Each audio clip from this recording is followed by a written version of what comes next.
हाँ, तो हम पढ़ेंगे अध्याय 4 परमाणु की संरचना।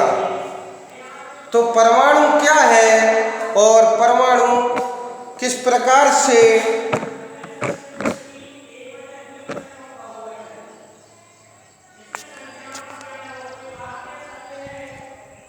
तो परमाणु की संरचना अध्याय 3 में हम पढ़ चुके हैं कि पदार्थ परमाणु और अणुओं से मिलकर बने हैं। अध्याय 3 में हमने जाना था कि जो है पदार्थ जो है परमाणु एवं अणु से मिलकर बने हैं। तो विभिन्न प्रकार के पदार्थों का अस्तित्व उन परमाणुओं के कारण होता है जिनसे वे बने होते हैं। अब प्रश्न उठता है कि किसी एक तत्व का परमाणु दूसरे तत्व के परमाणु से भिन्न क्यों होता है? दूसरे तत्व के परमाणु से भिन्न क्यों होता है और क्या परमाणु वास्तव में अविभाज्य होते हैं? और यह भी प्रश्न उठता है कि वास्तव में परमाणु को और छोटे भागों में विभाजित नहीं कर सकते, जैसा कि डाल्टन ने प्रतिपादित किया था, या परमाणुओं के भीतर छोटे या अन्य घटक भी विद्यमान होते हैं। मतलब डाल्टन का जो परमाणु सिद्धांत था, उन्होंने अपने सिद्धांत में बताया था कि परमाणु अविभाज्य है, उसको विभाजित नहीं कर सकते हैं।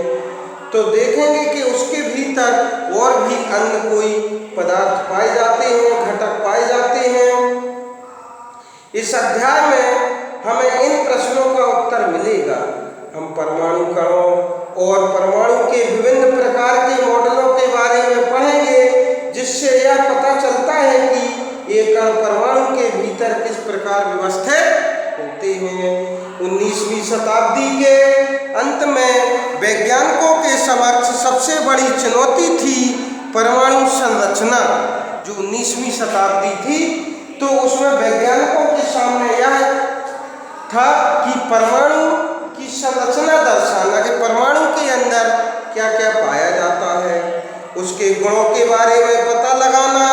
परमाणुओं की संरचना को अनेक प्रयोगों के आधार पर समझाया गया।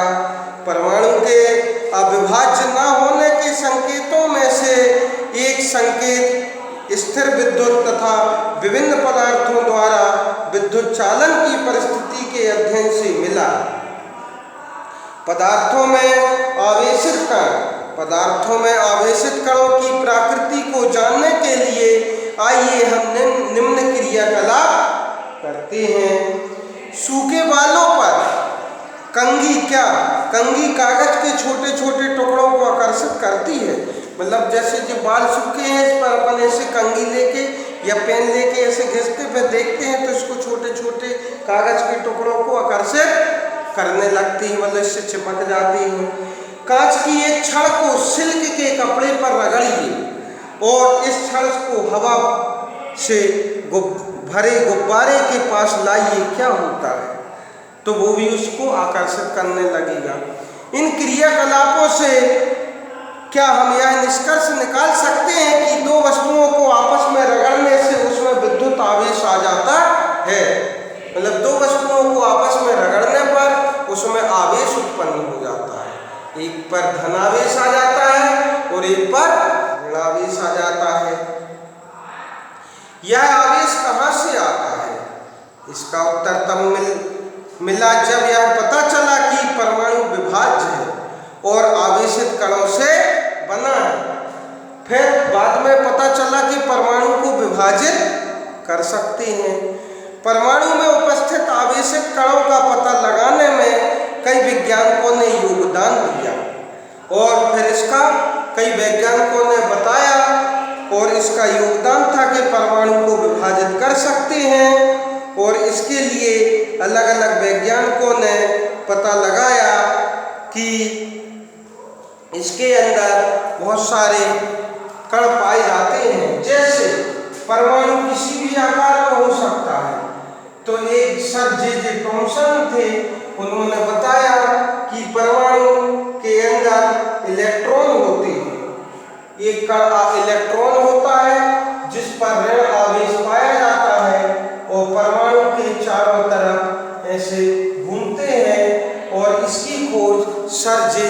थॉमसन ने की थी।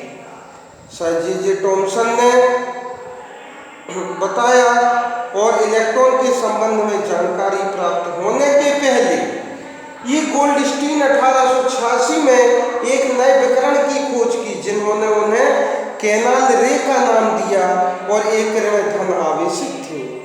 और एक गोल्डस्टीन थे। गोल्डस्टीन ने बताया कि इसके अंदर एक कण और पाया जाता है जिस पर धन आवेश होता है, इसका नाम उन्होंने प्रोटॉन दिया।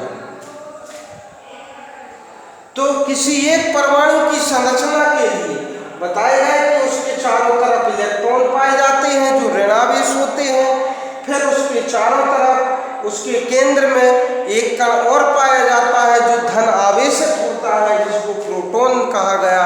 इसकी खोज गोल्डस्टीन ने की थी। फिर उसके चलते बाद कुछ समय पश्चात एक वैज्ञानिकों ने और बताया कि इसमें एक और कण पाया जाता है जिस पर कोई आवेश नहीं होता है, जिसको न्यूट्रॉन कहते हैं। न्यूट्रॉन जो उदासीन होता है और इसकी खोज चैडविक ने की थी, चैडविक नामक वैज्ञानिक ने।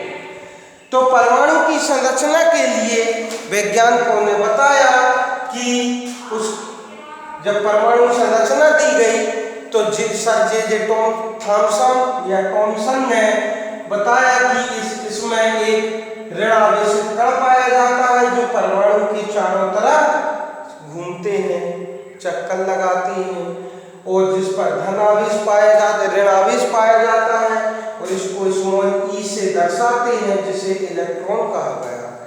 फिर उसके बाद गोल्डस्टीन ने बताया कि केंद्र में एक धन आवेशित कण पाया जाता है जिसका नाम उन्होंने प्रोटॉन दिया और उस पर धन आवेश पाया जाता है। फिर उसके बाद एक वैज्ञानिक और थे जिन्होंने बताया कि केंद्र में ही एक कण और पाया जाता है जिसको न्यूट्रॉन कहते हैं, जिसको स्मॉल एन से दर्शाते हैं और इस न्यूट्रॉन की खोज चैडविक नामक वैज्ञानिक ने की थी। और जितने प्रोटॉन की संख्या होती है उतनी ही इलेक्ट्रॉनों की संख्या होती है, मतलब जितनी धन आवेश की संख्या होगी उतनी ऋण आवेश की संख्या होती है। अर्थात परमाणु जो होता है एक उदासीन कण होता है, मतलब धन आवेश और ऋण आवेशों की संख्या बराबर होती है।